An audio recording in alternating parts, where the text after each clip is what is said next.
Magandang tanghali po sa inyo lahat na mga makikinig ng salita ng Diyos. Ito na po ang oras para tayo ay mag-aral ng salita ng Diyos dito sa Jesus Christ Intercommunity Church International Mission. Ang ating pag-aaralan ay bakit mahalaga ang pag-aaral ng salita ng Diyos. Sapagkat ang salita ng Diyos ay ito'y sulat o pinasulat ng ating Panginoong Diyos sa kanyang mga propeta at sa mga apostol na kanyang pinagkatiwalaan upang isulat ang buong aral o buong kapahayagan ng ating Panginoon Diyos, ng ating Panginoon Kristo. Kaya mapalad po ang tao na naniniwala sa mga bagay na hindi niya pa nakikita sa kanyang mga mata. Ang Biblia po ito po ay makapagbibigay sa atin ng daan patungo sa katotohanan at patungo sa kaligtasan ng ating mga kaluluwa at proteksyon, gabay sa ating pamilya. Kaya po ay inaanyayahan ko po kayo na tayo po ay mag-aral at mas palalimin pa natin ang pag-aaral ng salita ng Diyos. Ano ba ang sinasabi sa kasulatan sa pahayag Kapitulo 1, versikulo 3? Sinabi po dito na mapalad ang bumabasa ng aklat na ito, ang mga nakikinig sa propesiya nito at tumutupad sa nasusulat dito, sapagkat malapit na itong maganap. Yun po ang sinabi po ng kasulatan sa pahayag Kapitulo 1, versikulo 3 na sinabi, mapalad ang bumabasa ng aklat na ito. Ang ibig sabihin, ang Biblia. Itong Biblia na ating hawak, na yung mga Biblia na yung hawak, sabi, mapalad ka pag ikaw ay nagbabasa ng kasulatan na ito. Pangalawa, mapalad ka kung ikaw ay nakikinig sa mga propesiya na nakasulat dito sa Biblia. At ang pangatlo ay mapalad ka pag ito ay tinutupad mo lahat ng mga nakasulat dito sa Biblia. Sabi ay pag ito daw tinutupad natin is tayo daw ay magiging mapalad. Anong una? Magbasa. Pangalawa, nakikinig. At ang pangatlo ay tinutupad mo ang aral ng salita ng Diyos.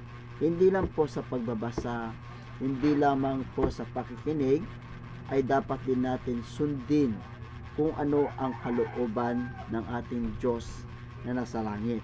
Kasi ang pagbabasa po ay ito po'y way.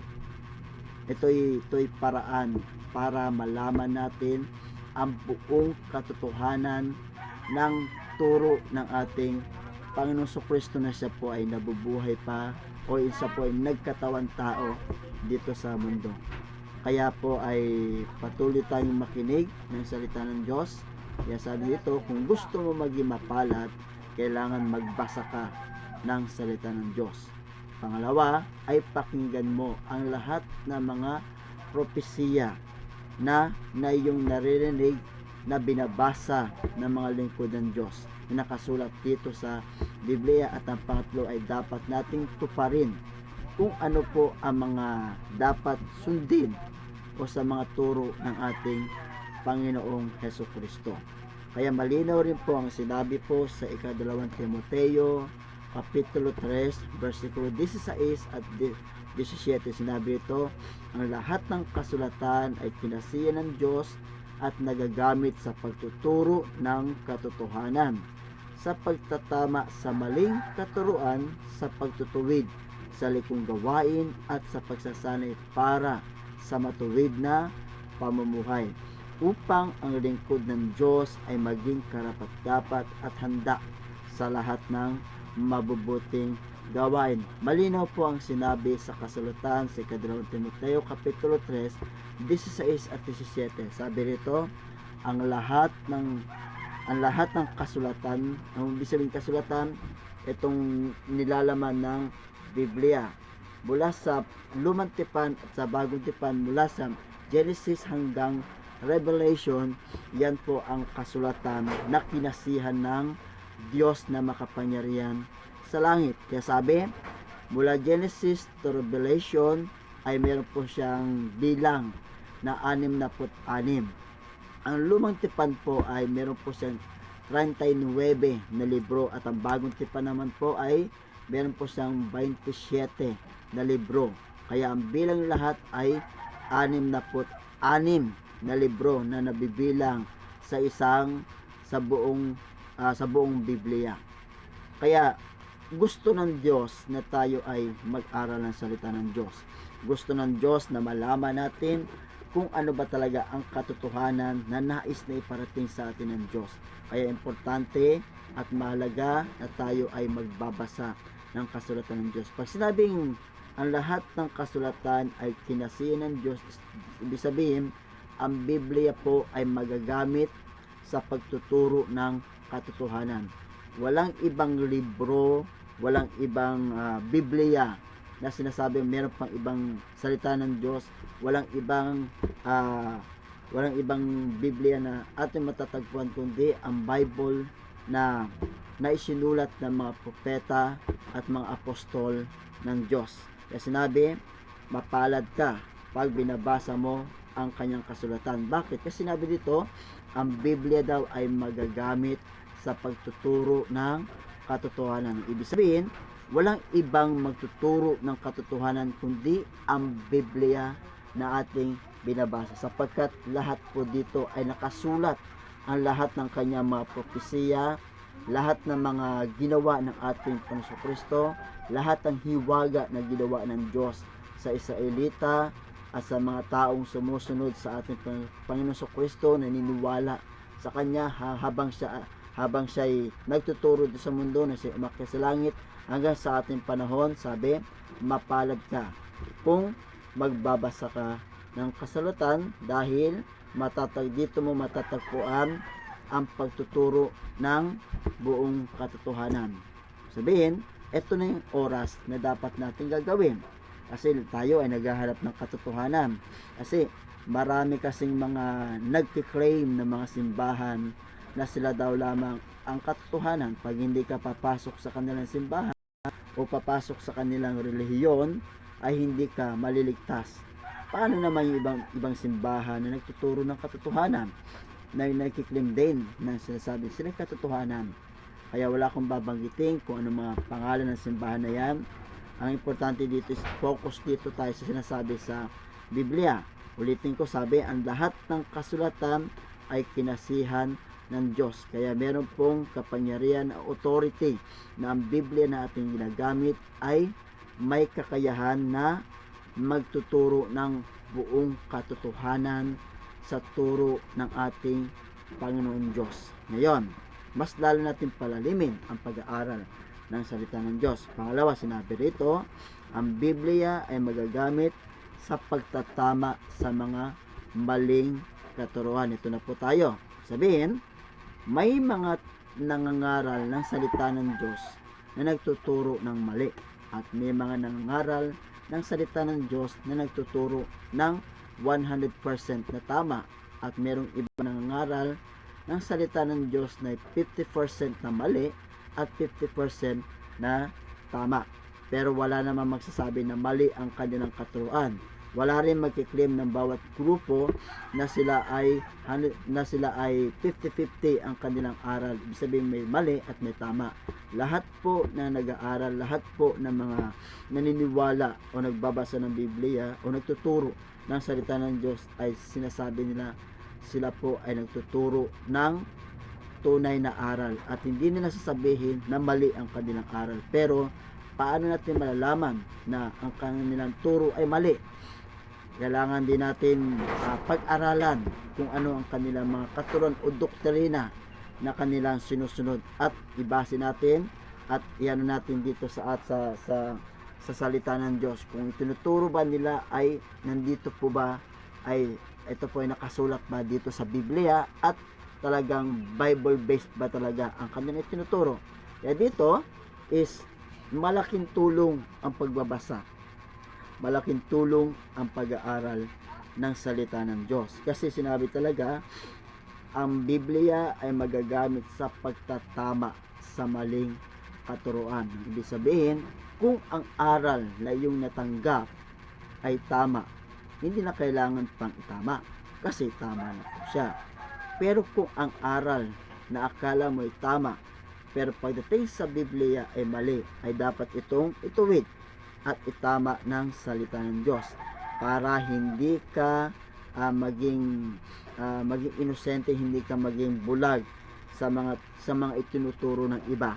Kasi sinabi sa Bible, kung ang bulag ay mag-akay sa kapwa bulag, ay parehas silang mahuhulog sa hukay. Ang ibig sabihin po niyan ay sila po ay parehas mahuhulog doon sa impyerno. Ang word na ibig sabihin ng bulag ay bulag sa spiritual, hindi po sa literal.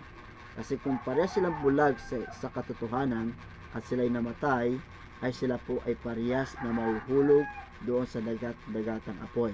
Kaya malinaw na ang Bible ay magagamit sa pagtuturo sa mga maling katuruan. At ang pangatlo naman, sabi rito, ay sa pagtutuwid sa likong gawain. Ibig sabihin, ano ba ang ginagawa natin dito sa mundo?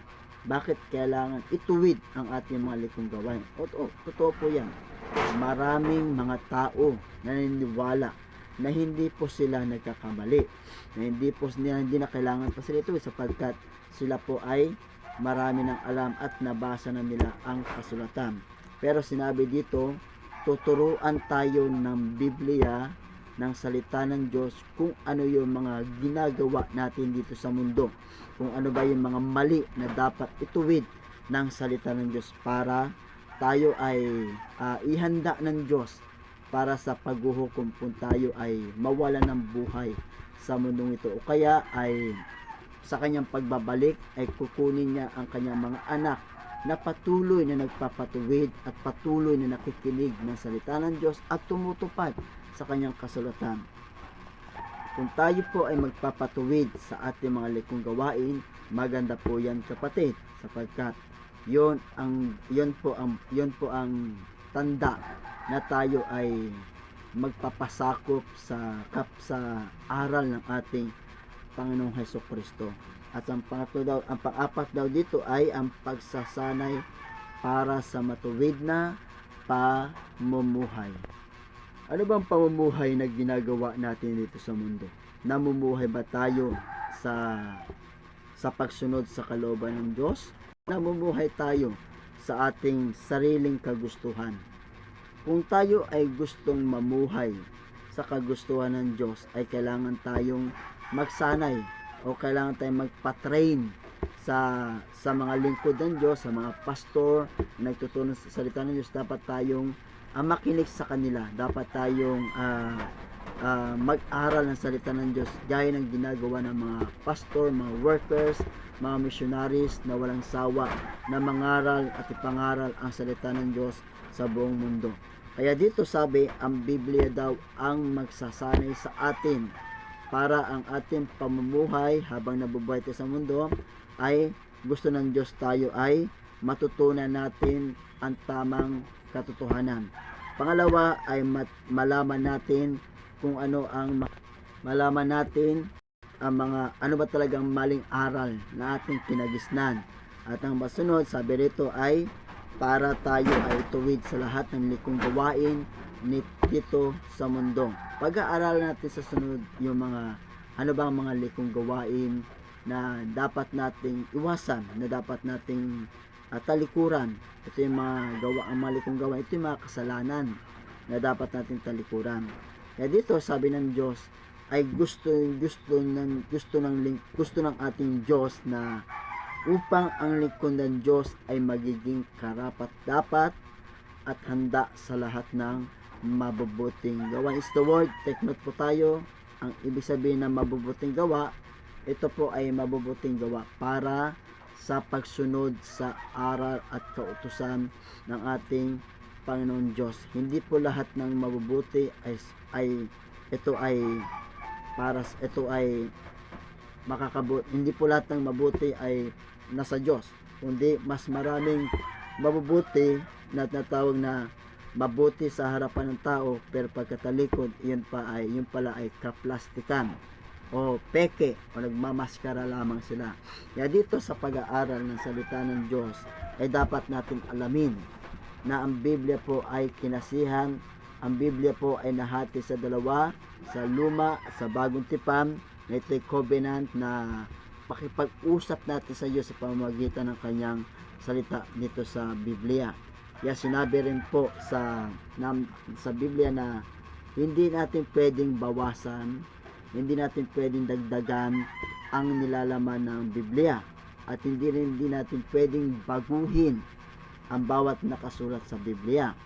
Bawal magdagdag, bawal magbawas, bawal palitan ang mga nakasulat sa Biblia. Kaya malinaw po ang sinabi dito na dito sa may Pahayag chapter 22 verse 18, na mismo ang pinakahuling apostol na nagsulat sa Pahayag na si Apostol John Dibilab, na pinakahuling apostol na namatay sa mga apostol. Kasi sinabi dito sa verse 18, akong si Juan ay nagbibigay ng babala sa sino mang makarinig sa mga propesiya na nasa aklat na ito. Ang sino mang magdaragdag sa nilalaman ng aklat na ito ay daragdagan ng Diyos ng parusa. Verse 19, ang sino mang mag-alis ng anuman sa mga propesiyang narito ay aalisin naman ng Diyos ng karapatan ng bunga ng punong kahoy na nagbibigay buhay at sa banal na lungsod na binabanggit dito. Sabi, bawal magdagdag, bawal magpalit, bawal sa dagdagan, magpalit, ano pa mga yan, bawal daw yan. Hindi tayo pwede magdagdag na mga hula sa Biblia, kasi ang hula sa Biblia is ito po ay kompleto na po. May mga hula po sa Bible na natupad na at hindi pang matupad sa ating panahon, at may mga hula sa Biblia na hindi pa nangyayari pero ito ay malapit nang maganap, pagkat ang Panginoon Kristo ay malapit na pong babalik para kunin ang mga inihanda niya para sa mga mabubuting gawain. Kaya dito binigyan tayo ng babala ng Diyos, binigyan tayo ng warning na hindi dapat natin gawin o baguhin kung ano ang nakasulat sa Biblia. Kaya sinabi, ang Biblia daw ay, ito ay, sabi dito sa Kawikaan, kapitulo 30, versikulo 5 hanggang versikulo 6, sinabi dito, ang lahat ng salita ng Diyos ay mapananaligan, at siya ang kanlungan ng mga nananalig sa kanya. Sabi, ang Biblia daw ay, ito ay magbibigay sa atin ng proteksyon o shield o panangga sa lahat ng mga maling aral na pwedeng marinig natin sa iba o pwedeng mangaral sa atin. Sabi, walang iba kundi ang Biblia daw ay mapanaligan. Ito ang magliligtas sa ito ang magtuturo sa iyo para ikaw ay ilayo sa mga maling aral na mga aral na makampo ni Satanas. Na sinabi, ang salita ng Diyos ay mapananaligan at siya ang kanlungan ng mga nananalig sa kanya. Verse 6, huwag mong daragdagan ang kanyang salita, sapagkat pagsasabihan kanya bilang isang sinungaling. Ibig sabihin, matindi at mahigpit ang sinasabi sa Biblia. Sinabi rito, pag oras na dinagdagan mo ang lahat ng mga nakasulat sa Biblia, mga propesiya man o ano pa mga pag oras daw na dinagdagan, sabi, mismo ang Diyos ang magsasabi sa iyo na ikaw ay sinungaling. Okay ba sa atin na sabihan tayo ng Diyos na sinungaling? Ako hindi okay sa akin. Pero kung talagang katotohanan ang aking ituturo sa inyo, ay hindi ako sasabihan ng Diyos na sinungaling. Kung katotohanan naman ang iyong napakinggan, ay hindi ka magsisisi, sapagkat katotohanan ang iyong natanggap sa lingkod ng Diyos na nangangaral ng buong katotohanan. Kaya malinaw po ang sinabi na dapat natin gawin. Kaya sinabi rin po sa Joshua chapter 1 na ang Biblia daw ay importante na basahin. Basahin po natin ang Joshua chapter 1 verse 8. Malinaw ang sinabi dito, huwag mong kaligtaang basahin ang aklat ng kautusan. Pagbulay-bulayan mo iyon araw at gabi, upang matupad mo ang lahat na nakasad doon. Sa ganon, magiging masagana at matagumpay ang inyong pamumuhay. Anong utos ng Diyos? Anong utos ng Diyos sa atin? Sa mga gustong maglingkod sa Diyos, sabi, huwag mong kaligtaang basahin ang aklat ng kautusan. Ng ibig sabihin itong kautusan na tinutukoy, kundi ang Biblia, ang turo, ang salita ng Diyos, kundi ang Holy Bible o mabuting balita Biblia o banal na kasulatan. Okay, sabi, ang Biblia daw ay huwag kaligtaan, huwag mong kalimutan, huwag mong hayaan na ito ay mawala sa iyong isipan. Kailangan ang kasulatan ng Diyos ay lagi nandito sa ating isip at nandito sa ating puso. Ay dapat ito is lagi natin dala at pwedeng ikwintas, pwedeng gawing bracelet o pwedeng gawin nating baluti sa ating spiritual na pamumuhay sa paglilingkod natin sa Diyos. Kaya sabi, ang pag-aaral ng salita ng Diyos daw ay pagbulay-bulayan mo yung araw at gabi upang matupad mo ang lahat na nakasasaad. Ibig sabihin, pag ito daw ay pinag-aralan natin araw at gabi, ibig sabihin, kung ikaw ay magbabasa sa araw, magbasa ka at ito'y pagbulay-bulayin.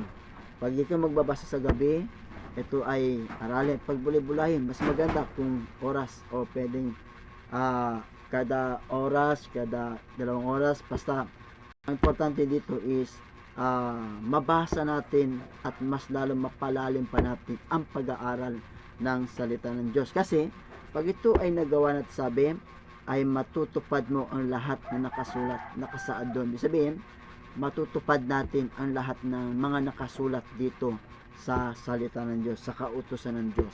Sabi, sa ganon, magiging masagana at matagumpay ang inyong pamumuhay. Sabihin, kung ang pamumuhay natin ay walang nangyayari, sabihin, puro tayo malas naman, mga ganon-ganon, hirap ng buhay.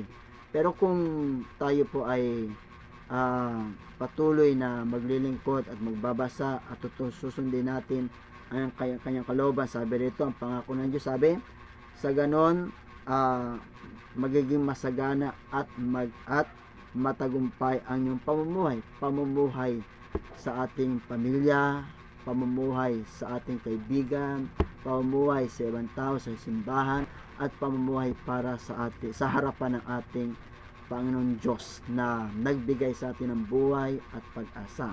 Kaya dito sa atin is importante na pag-aralan. Kaya bakit mahalaga? Kasi ito ay magiging daan natin na malaman natin ang aral ng Diyos, para kung may mga aral sa atin, hindi na po tayo basta-basta maluloko kahit pa yan ay matalinong tao.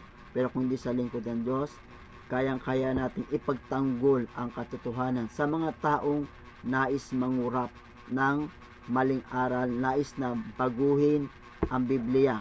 Kasi pag sa Bible ang gamit, maniniwala ka kagad, no? Kahit nagbabasa siya, magbasa ka rin sa iyong Biblia, sulat mo mga versikulo na yung mga binanggit, ano yung mga binasa, dapat ito pag-aralan at palilimin pa ang mga pag-aaral. Ano mga ba dapat gawin natin para malaman natin kung ano ang doktrina o katuruan ng ating Panginoon Kristo, sapagkat may mga grupo na nangaral ng mga bagay dito sa Biblia. Ano yung mga una natin pag-aaralan? Okay? Ano bang kaugnayan ni Jesus at ni Maria? Kasi sa ibang turo nila, si Jesus daw ay ina ng Diyos, o si Jesus daw ay ang kanyang si Maria daw ay ang ina ng ating Panginoon Kristo. Ito ba'y totoo or hindi totoo? Ano ba talagang kaugnayan ni Maria kay Jesus? Ano bang kaugnayan ni Jesus kay Maria? Sunod, pangalawa, sinabi dito, totoo ba na makaligtas si Maria sa atin? Sabihin, di ba, may mga turo na si Maria daw ay pwedeng mamagitan sa ating Panginoon Kristo. Kung tayo ay manalangin kay Maria, ay siya daw ay makakatulong para makarating sa ating Panginoon Diyos ang ating mga dalangin. Ito ba'y totoo or hindi? Sunod pag-aralan yan. Isa-isayin natin para hindi tayo malito at mas lalo natin maunawaan. Okay, totoo ba na si Maria ay ina ng Diyos? Ito yung mga aral sa ibang grupo, sa ibang paniniwala na kanilang tinuturo. Si Maria daw ay ina ng Diyos. Ang tanong dito, sino ba ang nauna? Ang Diyos ba o si Maria? Okay, doon pa lamang is pwede natin alamin, mas lalo natin palalimin, totoo ba talaga na ang Diyos ay merong ina? At si Maria ba talaga ay anak niya ang Diyos? Anak niya ba talaga ang Diyos?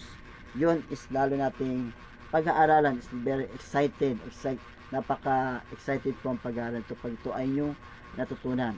Sunod, totoo ba na itinayo ni Kristo ang simbahan sa Romano Katoliko? Ito po is maraming mga pag-aangkin na sinabi daw ng mga Romano Katoliko sa Roma na ang Panginoon Kristo daw ang nagtatag ng Romano Katoliko.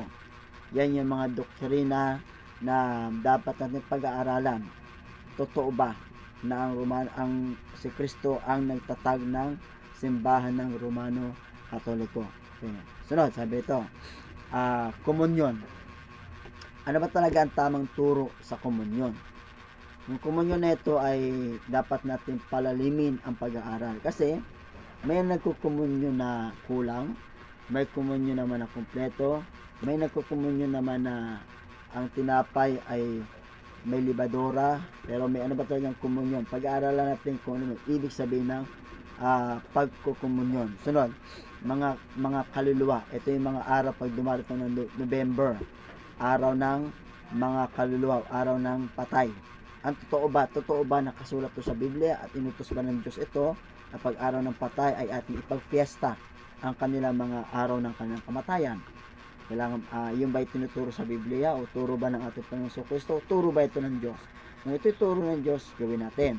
Pero kung ito ay nakasulat sa Bible na hindi turo ng Diyos, ay huwag natin gagawin. Sapagkat kung gagawin natin ito ay magiging labag sa aral ng ating Panginoon. Sunod, tama ba na gumawa tayo ng mga larawan at rebulto at ating dasalan? Sa mga aral na ito, alam naman natin kung saan itong mga aral na ito. Sabi, tama ba na gumawa tayo ng mga larawan at ito ating dasalan? Sa atin ba? Sunod. Sabi rito, bautismo. May mga grupong nagbabautismo na bata pa lang ay binibinyagan na. At mayroong ibang grupo na binabautismo yung malaki na. Ano ba talagang tamang aral sa Biblia na dapat bautismuhan nyo? Hanggang bata pa siya, sanggol, or yung malaki na siya na nakakaunawa? Ano ba tama dyan? Yan ba'y turo sa Biblia or hindi? Okay, sunod. Sabi dito, totoo ba na si Jesus ang Ama sa langit? Sabi, Ama. Ang Panginoon Kristo daw ang Ama sa langit. Kasi may nagtuturo ng mga grupo rin na paniniwala na si Kristo ang Ama na nasa langit. Pero may nagtuturo na hindi si Kristo ang Ama sa langit. Okay, pag-aaral natin sa sunod dyan. Ilalagay ko po sa screen po yung pag akin na-upload. Ilalagay po natin sa screen yan para mapag-aralan po natin yan. Okay. Pagsimba. Ano ba talaga ang araw ng pagsamba o pagsimba natin? Ang iba kasi Sabado, ang iba Sunday. Yan nangyayari, nagkakaroon ng debate sa pagsimba o pag-worship sa ating Panginoon. Pag-aralan natin yung sunod. Santo Niño. Ang Santo Niño po ba ay itong Santo Niño nito ay ito si Jesus o saan ba nanggaling o kailan ba nagsimula ang pagsamba sa Santo Niño? O sino ba talaga si Santo Niño? Ito ba si Jesus o meron pang ibang Santo Niño? Yan natin sunod. Ano ang mga orasyon? Ito yung mga ginagawa ng mga albularyo, yung gusto na meron ng papakulam. Ano ba ang itong mga orasyon? Yung mga panggagamot at ito ay mga pangkukulam. Ito ba'y nakasulat ba sa Biblia? Inutos ba ito ng Diyos o hindi? Pag-aralan natin yan. Kasalanan ba ang paninigarilyo? Kaya sabi ng ibang grupo, wala naman po nakasulat sa Bible na bawal managarilyo. Ano ba talagang katotohanan? Bawal ba managarilyo? Inutos, wala. Porket ba hindi nakasulat sa Bible is hindi na to bawal? Pag-aaralan po natin susunod dyan. Sunod, sabi nito, kasalanan ba ang isang tao na uminom ng alak na nakakalasing? Okay. Ang sabi kasi ng ibang grupo na sinabi, bakit si Apostol Pablo ay sinabihan si Timothy na uminom ka ng konting alak para matunawan ka sa iyong kinain. Kaya ginawa ng ibang mga grupo, hindi kasalanan ang patikim-tikim. Ang kasalanan doon ay yung masobrahan sa pag-inom ng alak. Yun daw ang sinasabi ng iba. Kaya pag-aaral natin kung na ba talaga ang totoo sa pangyayari sa sinabi ni Apostol Pablo na sa kanyang lingkod na si Timoteo o si Pastor Timoteo. Okay. Sunod, sabi rito na totoo ba na ang pari lang ang sinugo ng Diyos para mangaral ng salita ng Diyos? Yon. Kasi may mga paninindigan, ibang mga grupo, kami lang sabi ng mga pare, kami lang ang inutusan o sinugo o binigyan ng authority na magtuturo ng salita ng Diyos. Gaano ba talaga katotohanan na sila lang ang inutusan o hinirang ng Diyos para mangaral ng salita ng Diyos? Sunod, si Jesucristo, Diyos ba o tao? Ito, maraming debate rito. May mga Christian, may mga grupo dyan na sabi, ang paniniwala sa Kristo Diyos daw ay tao. At ang iba naman ay ang paniniwala sa Kristo ay Diyos. Ano ba talaga ang totoo? Yan ba ay nakasulat ba sa Bible na si Kristo tao lang? O nakasulat ba sa Bible na si Kristo Diyos sa pasimula pa? Pag-aaralan po natin yan sa susunod. Sunod, sabi dito, ilan ba ang taong magliligtas? Ilan ba ang magliligtas? Kasi iba, maraming tagapagligtas. Pero sa Bible, ilan ba ang tagapagligtas? Isa lang ang tagapagligtas, kundi ang Panginoon Kristo dito sa Bagong Tipan. Okay, sabi, ilan ba ang magliligtas? Ilan ba talaga magliligtas? Pag-aralan natin, sunod. Sabi, maligtas pa rin ba ang tao kahit nagpapatuloy sa paggawa ng kasalanan?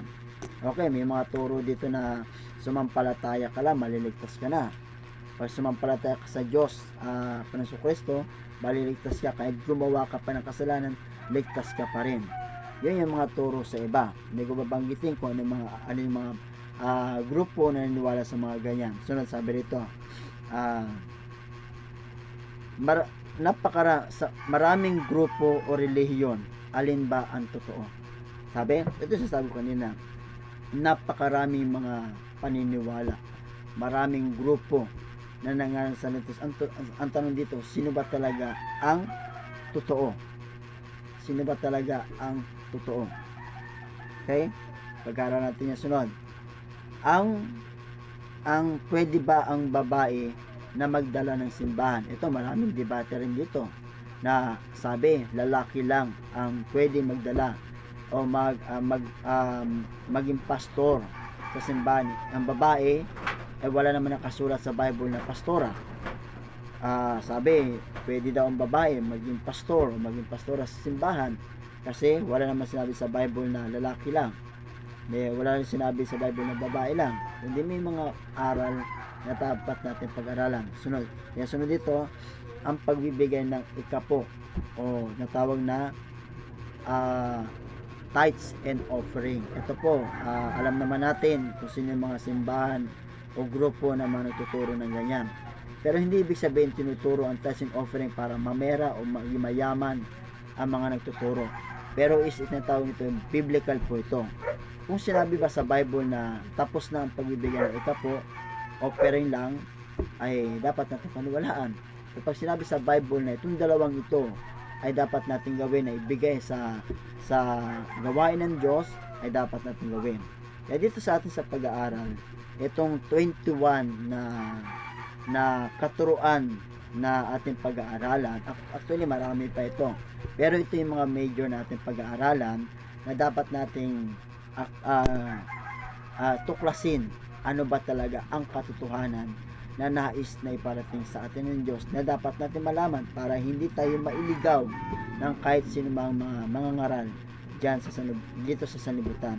Kaya mga kapatid, pinanyayahan ko pa kayo na tayo ay mag-aral, makinig tayo ng salita ng Diyos sa mga ibang araw, ating isa-isahin ang pag-aaral dito na ito po ay makapagbibigay sa atin ng liwanag at sa ating pag-uunawa. Kaya maraming salamat po sa mga nakapanood ng video nito, at huwag natin kalimutan na i-ating subscribe ang channel na ito para ito makatulong sa atin. Sama-sama po tayo, magtulungan po tayo para tayo ay ipangalat natin ang mabuting balita sa lahat ng mga tao na kilala man o hindi na kilala. Maraming salamat po. God bless po sa inyo.